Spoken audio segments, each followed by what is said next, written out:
आइए आज हम इस वीडियो के माध्यम से विज्ञान विषय अंतर्गत मनुष्य का पाचन तंत्र के बारे में समझेंगे। तो चलिए वीडियो प्रारंभ करते हैं।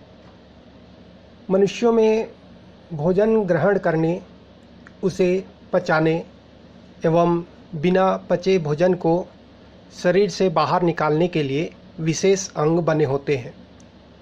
ये सभी मिलकर के पाचन तंत्र कहलाते हैं। पाचन तंत्र के प्रमुख अंग हैं मुख, कृष्णि, ग्रासनली, आमाशय, आंत, मलाशय, यकृत, पित्ताशय एवं अग्नाशय। मनुष्य का पाचन तंत्र भी जंतुओं के समान दो भागों में आहार नाल और पाचक ग्रंथियों का बना होता है। आहार नाल मनुष्य तथा अन्य स्तनियों में मुख तथा गुदाद्वार के बीच एक नली के रूप में पाई जाती है, जिसे आहार नाल कहते हैं।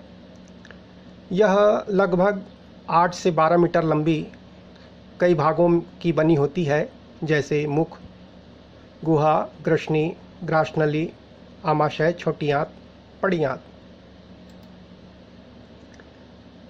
मुख दो जबड़ों के मध्य एक दरार के रूप में मुख गुहा में खुलता है, जो कि क्रमशः होंठ एवं निचला होंठ से घिरे रहता है। मुख गुहा में निम्न भाग पाए जाते हैं, जैसे तालु, जिह्वा, दांत। तालु मुख गुहा एवं श्वसन मार्ग के बीच में पाया जाता है और इस प्रकार तालु द्वारा मुख गुहा की छत का निर्माण होता है। तालु दो भागों में विभाजित रहता है, जिसे क्रमशः कठोर एवं नरम तालु कहते हैं।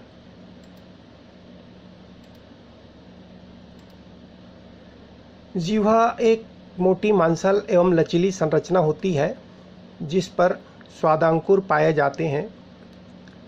इनमें उपस्थित स्वाद कलिकाओं द्वारा उद्दीपन को ग्रहण किया जाता है, अर्थात इन्हीं स्वाद कलिकाओं के माध्यम से हमें मीठा, नमकीन, खट्टा, कड़वा स्वाद का अनुभव होता है।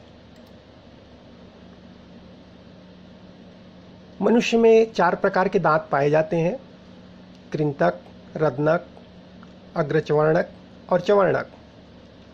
कृंतक दांत की सहायता से भोजन को काटने का कार्य होता है। रत्नक दांत का काम भोजन को चीरना फाड़ना और अग्रचवर्णक एवं चवर्णक दांतों का काम भोजन को पीसना होता है। इस प्रकार ये 4 दांतों की सहायता से भोजन को छोटे छोटे टुकड़ों में काटने एवं पीसने का कार्य मुख में संपन्न होता है, ताकि आसानी से पाचन क्रिया एवं भोजन को निगलने में सुविधा हो। मुख गुहा आगे की ओर फनल के आकार की गुहा में खुलती है, जिसे ग्रसनी कहते हैं। यह लगभग 12 सेंटीमीटर लंबी नलिका होती है, जिससे भोजन गोलकों के रूप में ग्रासनली में पहुंचता है। ग्रासनली लगभग 25 सेंटीमीटर लंबी एक नलिका होती है। यह ग्रसनी को आमाशय से जोड़ने का कार्य करती है। इनकी दीवारों में श्लेष्मा का स्रावन होता है, जिससे इनकी जो दीवारें हैं वह नम एवं लचदार बनी रहती है। श्लेष्मा की उपस्थिति से भोजन आसानी से आमाशय तक सरक कर पहुंच जाता है। आमाशय आहार नाल का सबसे चौड़ा थैलीनुमा संरचना होती है, जिनकी दीवारों में जठर ग्रंथियां पाई जाती हैं। इनके द्वारा स्रावित जठर रस में प्रोटीन, पाचक एंजाइम पेप्सिन एवं रेनिन के साथ साथ जठर म्यूसिन भी पाया जाता है। इनमें हाइड्रोक्लोरिक अम्ल के उत्पादन के द्वारा भोजन के हानिकारक सूक्ष्मजीवों का विनाश भी होता है। आमाशय में आंशिक रूप से पाचित भोजन एक सक्रिय नली में आता है जिसे हम छोटी आंत कहते हैं। इसकी लंबाई लगभग 6.5 मीटर के आसपास होती है, 6.5 मीटर होती है। छोटी आंत के भी निम्न भाग होते हैं। ग्रहणी, तो ग्रहणी यह यू आकार की नली होती है जो करीब 20 सेंटीमीटर लंबी होती है। इसमें पित्त वाहिनी तथा अग्नाशयी नलिका संयुक्त रूप से खुलती है। इलियम यह छोटी आंत का पिछला भाग है जिसकी लंबाई करीब 5.5 मीटर होती है, जिसकी भीतरी दीवार पर उंगली के समान संरचना पाई जाती है जिसे विलाई या सूक्ष्मांकुर कहते हैं। इनके द्वारा पाचित भोजन का अवशोषण होता है।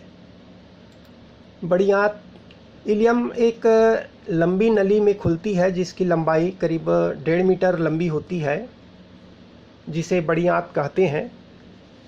इनके भी 3 भाग होते हैं, सिकम, कोलन, मलाशय।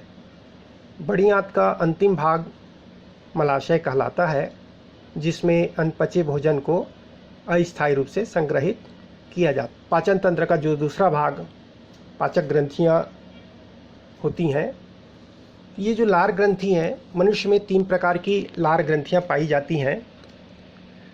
सबलिंगुअल ग्रंथियां, सब मैक्सिलरी ग्रंथियां, पैरोटिड ग्रंथियां। लार ग्रंथियों से स्रावित लार में टाइलिन एवं लाइसोजाइम एंजाइम होते हैं जो क्रमशः स्टार्च को माल्टोज में बदल देता है तथा जीवाणुओं की कोशिका भित्ति पर आक्रमण करके उन्हें नष्ट करने का कार्य करता है। यकृत मानव की सबसे बड़ी पाचक ग्रंथि है जो कि यकृत कोशिकाओं द्वारा एक विशिष्ट द्रव का स्त्रावण करती है जिससे पित्तरस कहते हैं। इसे पित्ताशय में एकत्रित किया जाता है। यह भोजन के हानिकारक कीटाणुओं को नष्ट करने का कार्य करता है, साथ ही भोजन के पाचन में भी सहायता करता है। अग्नाशय यह एक गुलाबी रंग की दूसरी बड़ी पाचक ग्रंथि है।